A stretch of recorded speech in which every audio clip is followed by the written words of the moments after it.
Es tiempo de abrir la Biblia juntos, de conectarnos con su palabra y de andar en el camino.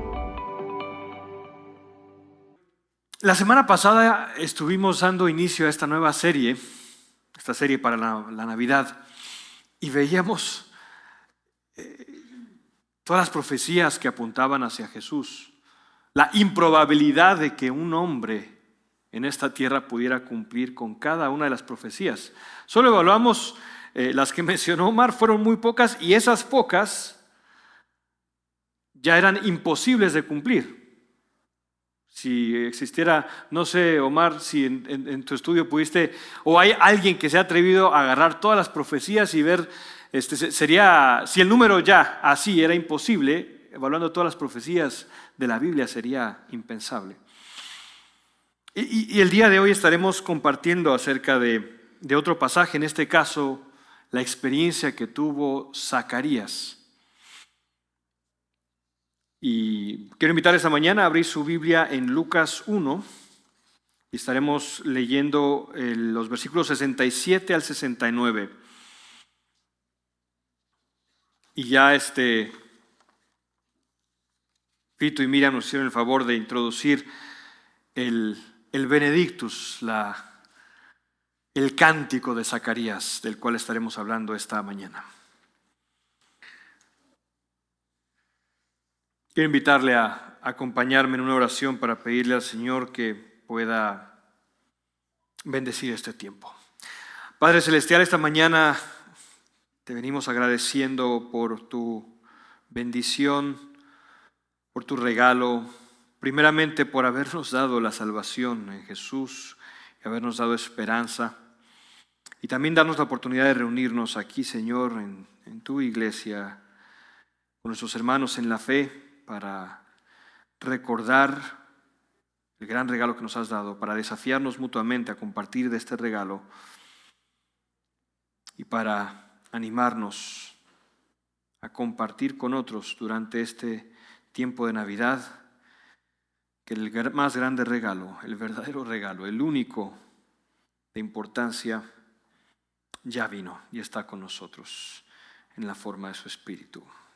Gracias, Padre. Encomendamos en tus manos este tiempo. Amén.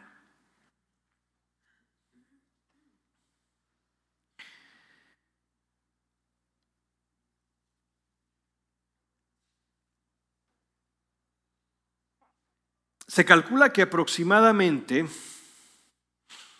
la persona promedio es capaz de correr 1 kilómetro y pico, esforzándose, 1 kilómetro y pico, antes de tener que pausar y respirar un poco. Una persona que va al gimnasio o se ejercita regularmente podría hacer 5 o 10 kilómetros lo más. Yo no sé cuántos de aquí podríamos llegar a los 10 kilómetros, pero cuesta. Yo creo que no llegaría ni a los 10 kilómetros. Ya las personas que se ejercitan para eso pueden llegar a correr un poquito más. La carrera por excelencia, la prueba por excelencia es la maratón. Y básicamente son unos 42 kilómetros, que es el desafío de correr. Y de acuerdo a los números que tenemos de los habitantes del planeta, se calcula que aproximadamente más de 1 millón de personas en el mundo pueden correr una maratón. O sea que realmente, si hablamos de la cantidad de personas en este mundo, es el 1% de personas que están capacitadas para correr una maratón. Si imaginamos que aquí en la iglesia tenemos 200, 300 personas, podríamos pensar que 3 personas aquí podrían correr una maratón. Son pocas, ¿verdad? Y es una prueba muy, muy dura, muy difícil, muy agotadora.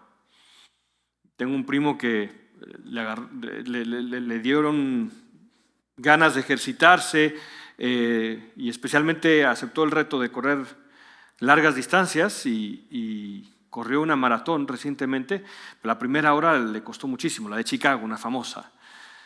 Es difícil, es difícil. Y detrás de la maratón hay un mito muy bonito.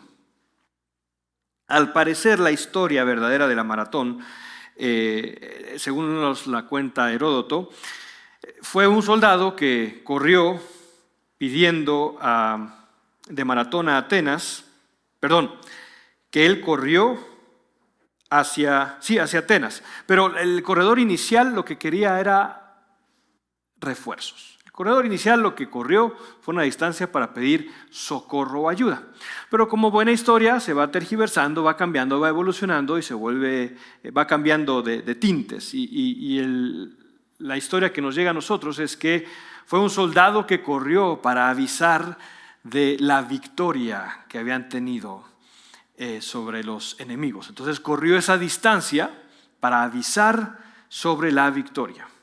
Y al igual que bellos mitos, que a fin de cuentas son mitos como el de Tecún aquí en Guatemala, este es un bello mito también. Un hombre corriendo largas distancias, 42 kilómetros, para avisar de la victoria sobre las huestes enemigas.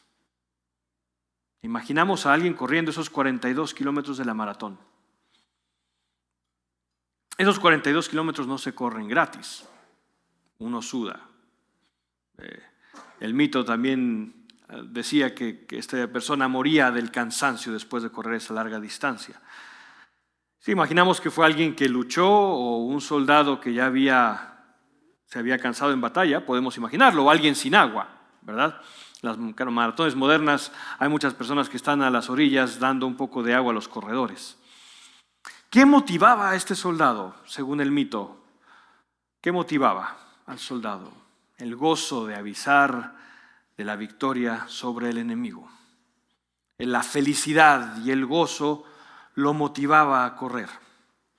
Pero esto involucraba, uno, que él conocía la dimensión de la victoria. Es decir, para esta persona la victoria sobre el enemigo no era una victoria fácil o sencilla. Era una victoria que había costado muchísimo. Él lograba dimensionar la victoria. Dos, eso lo motivaba, él tenía un gran gozo.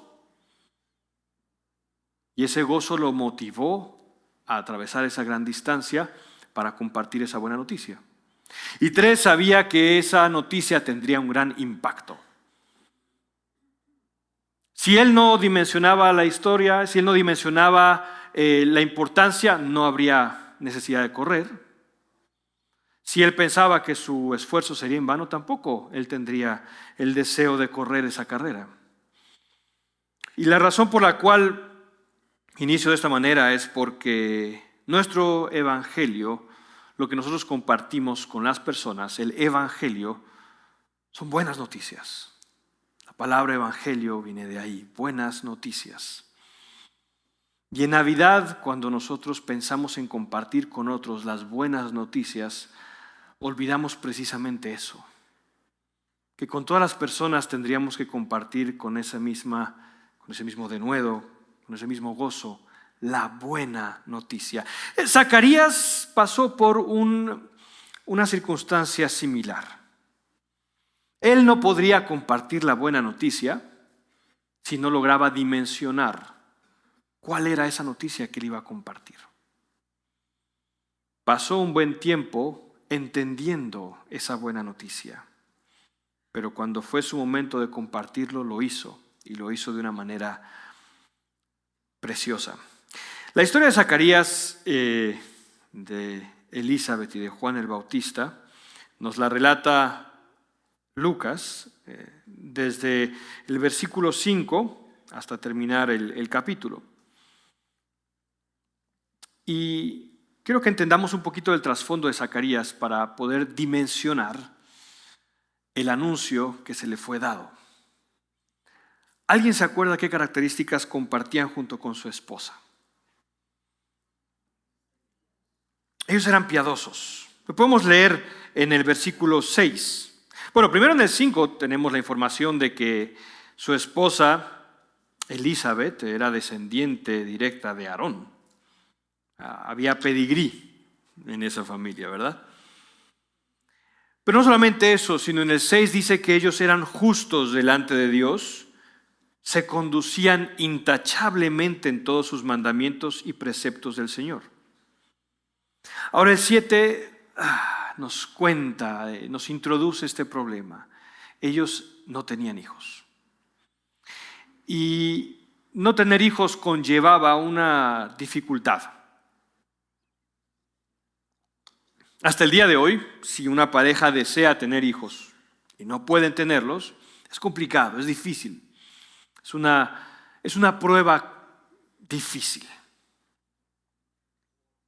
En esa época lo era aún más.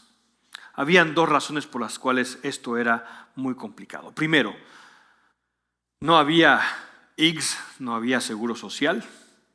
Entonces, quienes se encargaban primordialmente de sostener a los padres, pues obviamente sería la familia. Entonces, no tener hijos ni una descendencia que los cuide o que mire por ellos en una edad avanzada sería indudablemente muy, muy triste. Pero el segundo punto es que para una pareja y especialmente para una mujer, el no tener hijos era visto como un estigma, Quería decir que algo no había bien en su cuerpo, que la labor más importante que tenía una mujer en esa época, para la cual había venido a este mundo, que era poder llevar dentro de su vientre una nueva criatura, no la podía cumplir. Y ese estigma traía también de forma sutil una duda sobre si esto era ocasionado por algún pecado. Al igual que el ciego después que pudimos ver en este año en Juan, que preguntaba, ¿y este pecó? ¿Fueron sus padres? En el caso de Elizabeth y de Zacarías, posiblemente la gente decía, bueno, tal vez ellos cometieron algún pecado en su juventud y Dios no les ha dado hijos. Había un estigma. Y aparte de eso,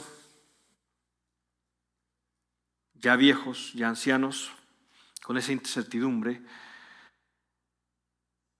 en un rol de servicio al Señor, toman suertes y le toca a Zacarías llevar el incienso al lugar santo.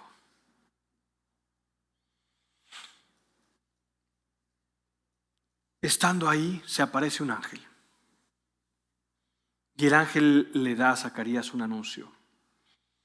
Zacarías y el pueblo de Israel habían recientemente pasado por una cuestión política bien complicada. Primero los griegos los oprimen. Después de que los griegos los oprimen, pasa el periodo de los macabeos. Hay una revuelta. Hay varios salvadores, entre comillas, que al parecer van a traer liberación al pueblo de Israel. Hay una revuelta. Y entonces los macabeos se encabezan esta revuelta contra los griegos y logran liberar al pueblo por cierto tiempo. Pero eso a la postre va generando inestabilidad, hay muchas guerras internas y finalmente le abren la puerta a los romanos que venían a dar estabilidad, pero que terminaron oprimiéndolos, y el pueblo estaba con aquella sensación de un Salvador que al parecer nos iba a traer liberación al final. Al parecer después de nuestro exilio, al parecer después de habernos ido a Babilonia, regresado, haber luchado por nuestra independencia, ahora volvemos a ser oprimidos y ahora por los romanos. Entonces tenemos esas dos esferas, la esfera política y la esfera personal, Zacarías y su esposa, la incertidumbre, problemas económicos que podrían venir después, el estigma de no tener hijos. Y entonces el ángel se le aparece a Zacarías y le dice, no temas, Zacarías, versículo 13, porque tu petición ha sido oída. Tu mujer Elizabeth te dará a luz un hijo y lo llamarás Juan. Tendrás gozo y alegría y muchos se regocijarán por su nacimiento, porque él será grande delante del Señor. No beberá vino ni licor y será lleno del Espíritu Santo aún desde el vientre de su madre. Y hará volver a muchos de los israelitas al Señor su Dios. Y prestemos atención al versículo 17, porque estoy seguro que Zacarías tuvo que meditar sobre lo que ese versículo decía constantemente. E irá delante del Señor en el espíritu y poder de Elías para hacer volver los corazones de los padres a los hijos y a los desobedientes a la actitud de los justos, a fin de preparar para el Señor un pueblo bien dispuesto. Y después de eso tenemos lo que sabemos que ocurrió después. Zacarías le dice, bueno, Señor, como muchos otros le habrán dicho, como muchos otros, como tú y yo le habríamos pedido, ¿cómo será esto? Quiero pausar ahí por un segundo, porque si nosotros pensásemos que nosotros podríamos actuar diferente a Zacarías, nos equivocamos.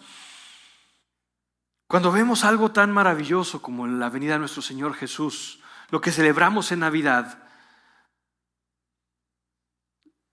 la incredulidad que a veces se apodera de nuestros corazones, la cotidianidad, la falta de fe nos hace actuar al igual que Zacarías. Cuando tenemos el más grande regalo de salvación, Señor, pero si tú deseas que yo dé este paso de fe, si tú deseas que haga lo correcto, por favor, dame una señal. Pensamos que al igual que Gedeón, si sacamos el vellón, por favor, que llueva y que esté seco, que no llueva y que esté mojado. Y al igual que Zacarías, queremos pedir por esa señal. Y entonces el ángel le respondió, yo soy Gabriel, que estoy en la presencia de Dios y he sido enviado para hablarte y anunciarte estas buenas nuevas. ¿Querías una señal? Muy bien, aquí la tienes. Te quedarás mudo y no podrás hablar hasta el día en que todo esto acontezca, por cuanto no creíste mis palabras, las cuales se cumplirán a su debido tiempo. Después de que la persona que estaba quemando incienso salía, el pueblo esperaba que se diera una bendición. Zacarías debía de dar una bendición. Por eso es que esta oración que leeremos también a continuación tiene un toque especial. La bendición que Zacarías debía de proclamar al salir del templo, no la pudo decir. El pueblo estaba a las afueras esperando que él saliera, prestos oídos para escuchar lo que él tenía que decir, y él estaba mudo. No les pudo dar la bendición. Y les habló por señas y permaneció mudo. Es muy probable que no solamente quedase mudo, sino también sordo, porque dice después que cuando le hacen la pregunta se la hacen también por medio de señas. ¿Y qué ocurrió después? Su esposa Elizabeth concibió. En el 24, y dijo, así ha obrado el Señor conmigo en los días que se dignó mirarme para quitar mi afrenta entre los hombres. Mi afrenta.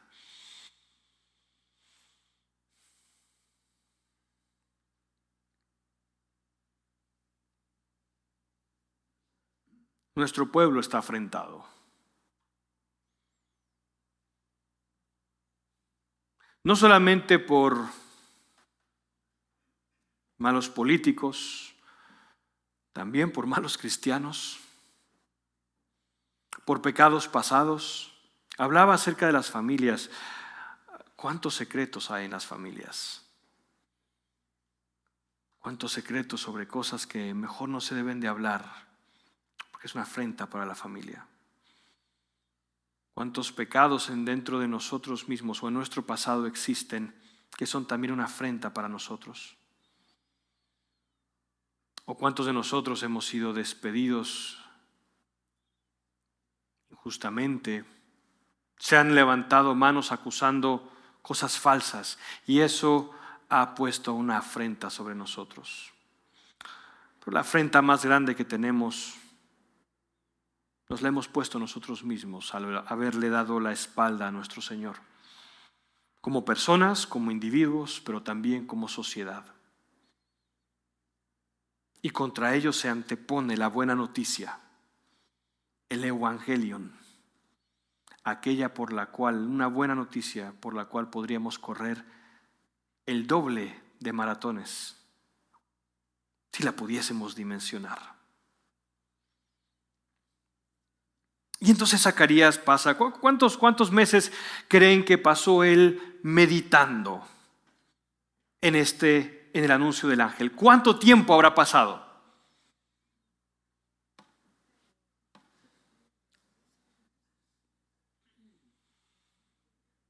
Después de que tenemos el fragmento aquí donde María y Elizabeth se encuentran,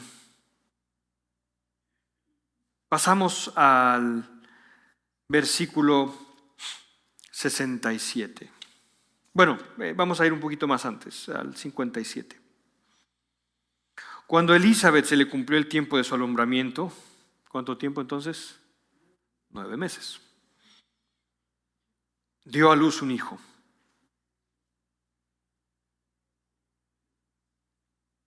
Y sus vecinos y parientes oyeron que el Señor había demostrado su gran misericordia hacia ella y se regocijaban con ella.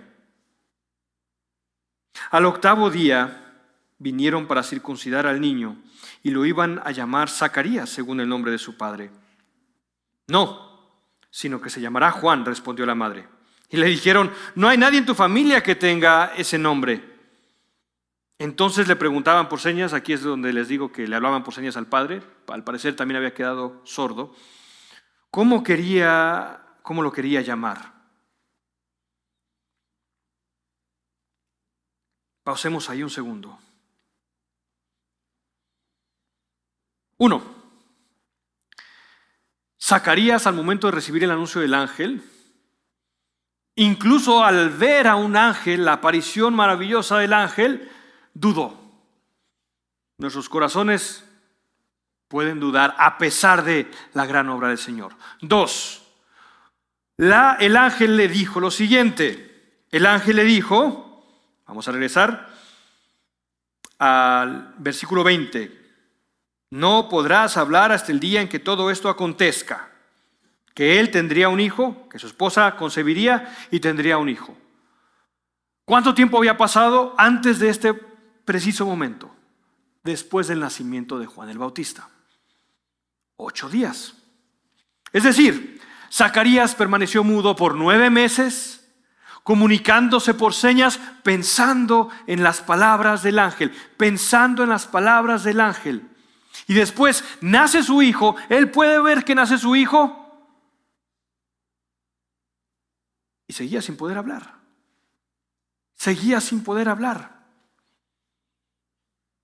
Y una persona falta de fe le diría a Dios, pero ya se cumplió, ya nació, déjame hablar. Probablemente podría estar enojada con Dios. No así Zacarías. Pasan 8 días, él todavía no puede hablar. Y entonces le preguntaban por señas al padre cómo lo quería llamar. Él pidió una tablilla y escribió lo siguiente: su nombre es Juan. Y todos se maravillaron. Incluso después de haber recibido ese regalo, el Señor esperaba de Zacarías ese acto de fe. Y al instante le fue abierta su boca y suelta su lengua. Y comenzó a hablar dando alabanza a Dios. Y vino temor sobre todos los que vivían a su alrededor. Y todas estas cosas se comentaban en toda la región montañosa de Judea.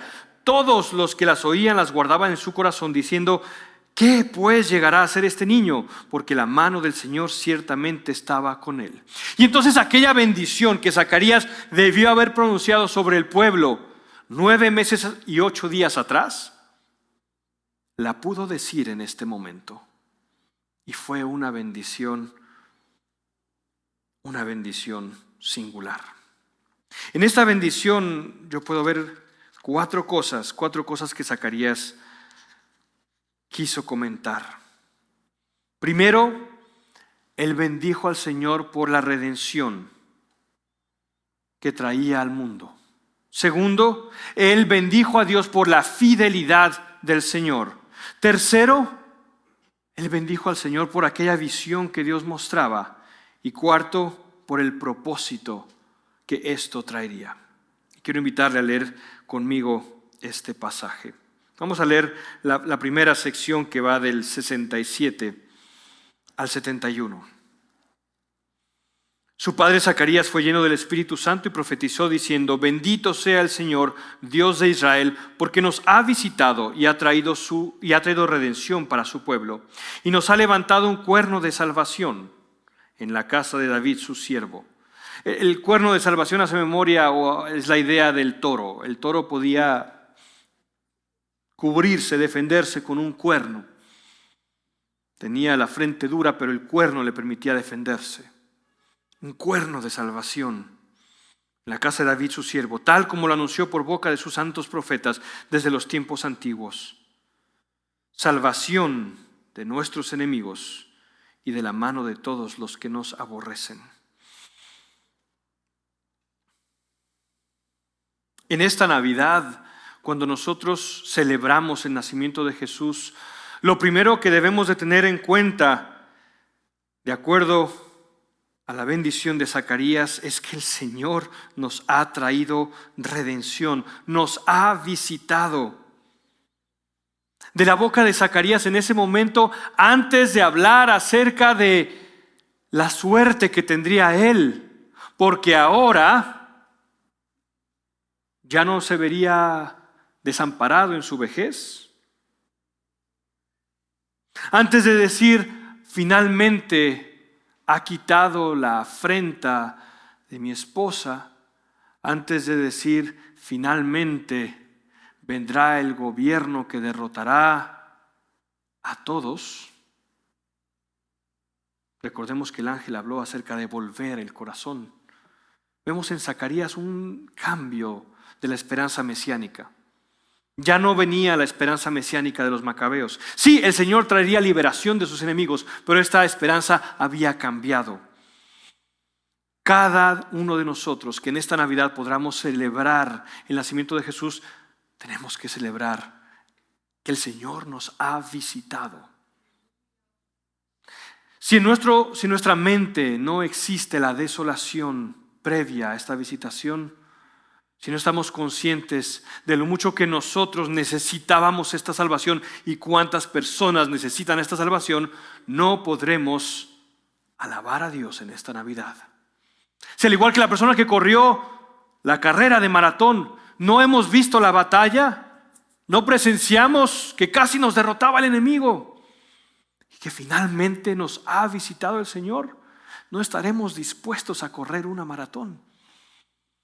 Solo podemos correr la maratón cuando tú y yo pudimos observar esta batalla. Sentimos desfallecer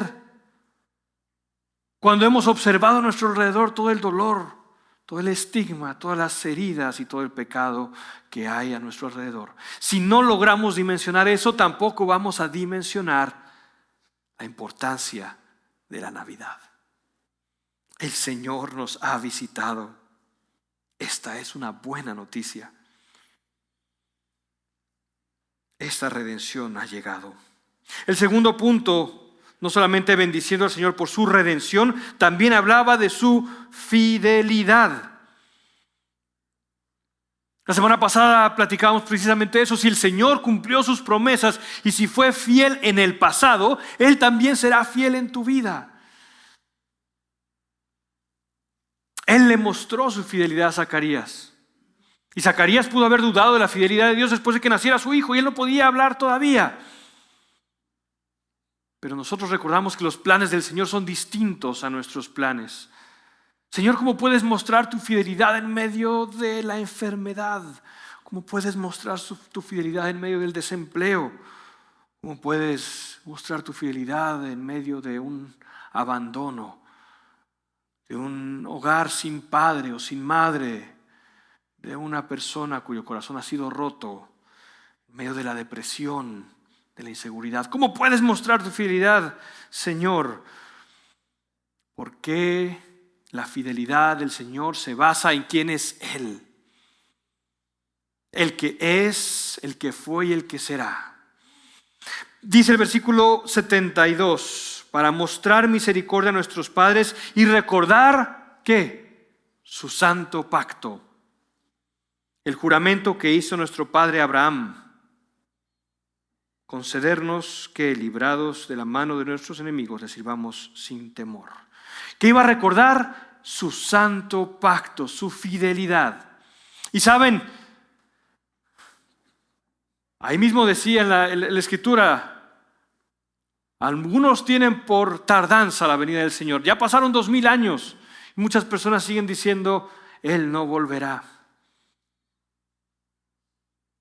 Pero Él cumplió y Él cumplirá. Señor, en mi vida no puedo ver cómo esto pueda obrar para bien. Él cumplió y Él cumplirá.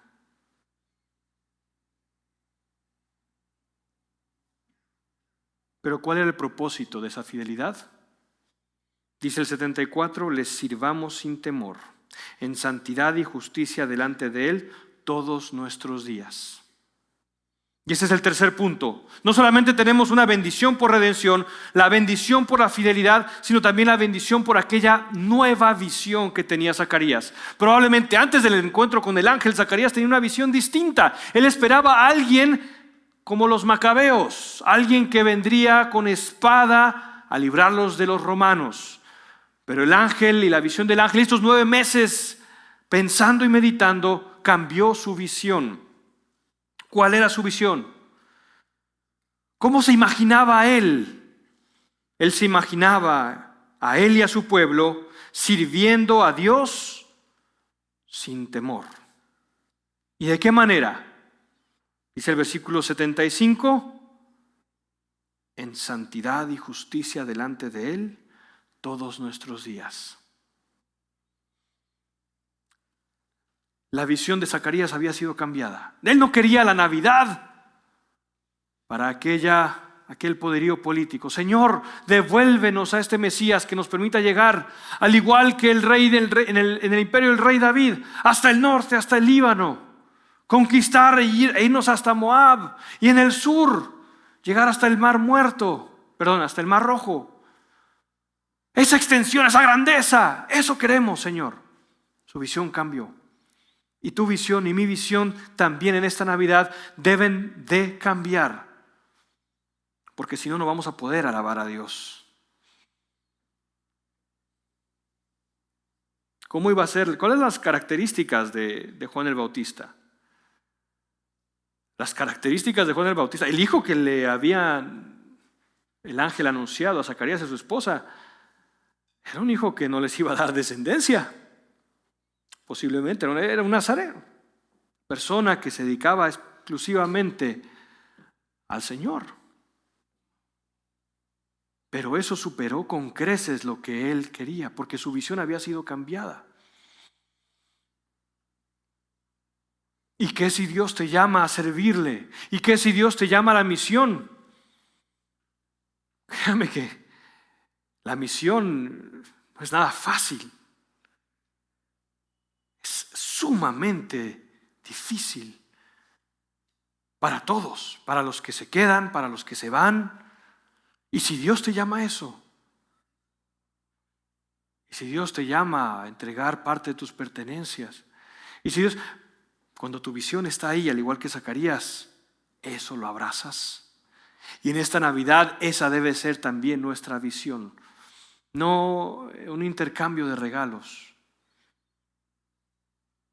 Es el cambio de visión. Señor, esta Navidad, durante estos días que quedan antes de que celebremos el 24, la venida de nuestro Señor, cambia mi visión. No quiero una visión separada de tus planes. Porque cuando mi visión es servir a Dios en santidad y justicia, todo lo que viene es bendición de Dios. Y yo agradezco y puedo agradecer por el desempleo, puedo agradecer por la enfermedad, puedo agradecer por las dificultades. Porque al igual que Pablo reconozco que el sufrimiento me moldea Y puedo agradecer porque mi mente ha cambiado, porque he abrazado la visión de Dios. Zacarías bendice al pueblo, bueno, en este caso bendice al Señor y le muestra al pueblo esta bendición por la redención, por la fidelidad, por una nueva visión que él tiene y finalmente un nuevo propósito. En el versículo 76 para el 79 vemos esto y quiero que prestemos atención a los versículos 77, 78, 79 y cada vez que tenemos un para. Dice el 77, para dar a su pueblo el conocimiento de la salvación por el perdón de los pecados. En la Reina Valera dice para el perdón de los pecados. Nueva Biblia de las Américas, por el perdón de los pecados. 78, por la entrañable misericordia de nuestro Dios. Misericordia con que la aurora nos visitará desde lo alto, para dar luz a los que habiten en tinieblas y en sombra de muerte, para guiar nuestros pies en el camino de la paz, el príncipe de paz. ¿Cuántos paras encontramos aquí?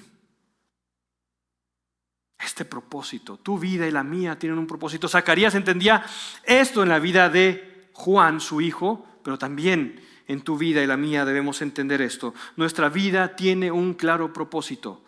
No solamente una visión, agradecidos por la misericordia de Dios, sino un propósito.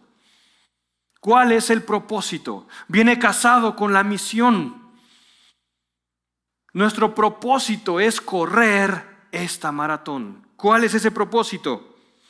Dar a su pueblo el conocimiento de la salvación por medio de las armas. ¿Por medio de la política? ¿Por medio del dinero? ¿Por medio de qué dice? El 77, ¿por medio de qué habría la salvación? Por el perdón de los pecados. Porque el Señor ya te ha perdonado, ya me ha perdonado por la obra de Jesús en la cruz. Por la entrañable misericordia de Dios. No lo merecemos, por gracia, porque por gracia sois salvos por medio de la fe. Con la que la aurora nos visitará desde lo alto, ¿para qué? Para dar luz. Hermanos, en sus casas y en sus hogares, estas lucecitas de Navidad deben recordarnos algo. Nos deben de recordar la luz a la que hemos sido llamados a ser. Hay muchas casitas que están llenas de las luces navideñas, llenas.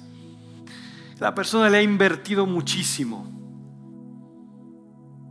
Pero esta familia posiblemente adentro vive un infierno.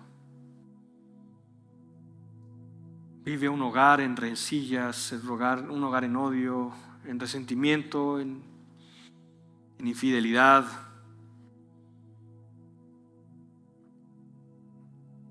Y estas son solo síntomas de que no ha alumbrado la luz en sus corazones. Nuestras casas deben de ser esa luz. Nuestras casas no deben de distinguirse o ser distintas a las otras por la cantidad de luces que tienen. No están mal, están bonitas. Por los arbolitos o nacimientos que tengamos. No está mal, son bonitos. Nuestra casa debe de ser diferente porque en nuestra casa brilla esa luz. Luz para los que habitan en tinieblas y en sombra de muerte, para guiar los pies en el camino de la paz. Y eso no se logra si no reconocemos, como Zacarías, que nuestros pies también necesitan esa guía. Que somos los primeros en reconocer, Señor, que hemos fallado. Que para poder ser luz en un mundo tenemos que abrazar el Evangelio del Señor con todo lo que nosotros somos. Recordar que el regalo más grande que tenemos es la redención que el Señor nos ha otorgado por medio de su Hijo. Recordar que el Señor es fiel. Recordar que tenemos una nueva visión.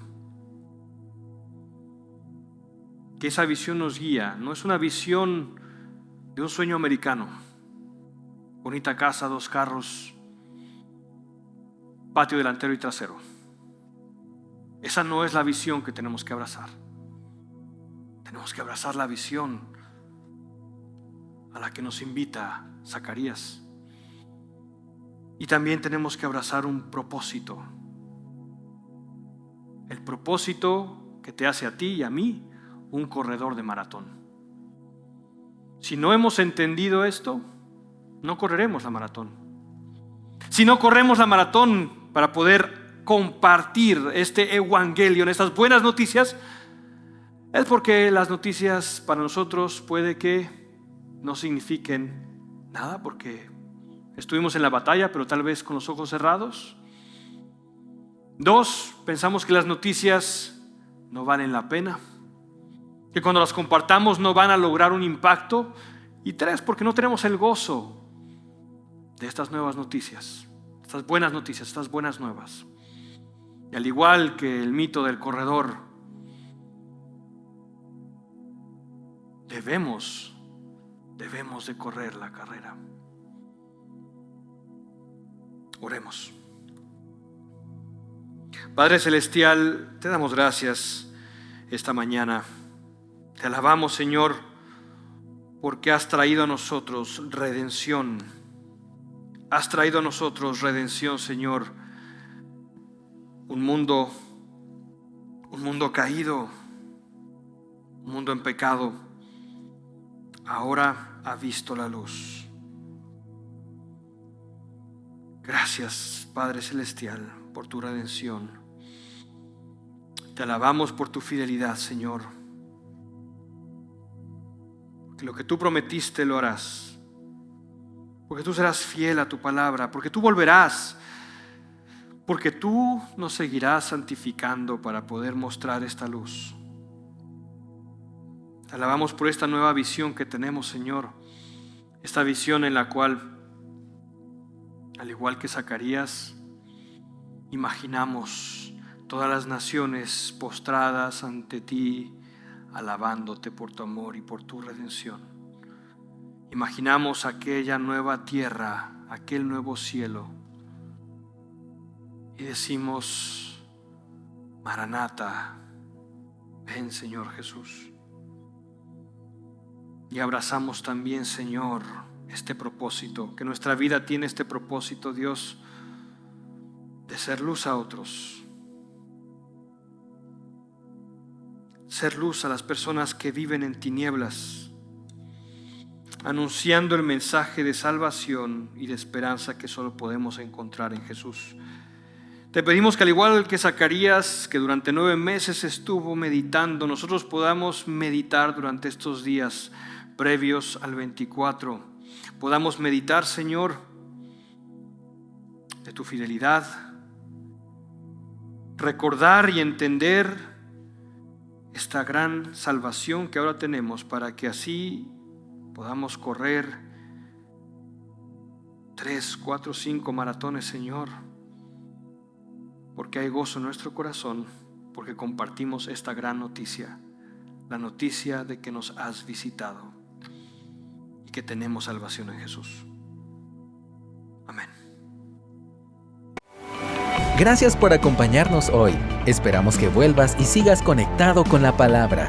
También te invitamos a que nos sigas en nuestras redes sociales. Hasta pronto.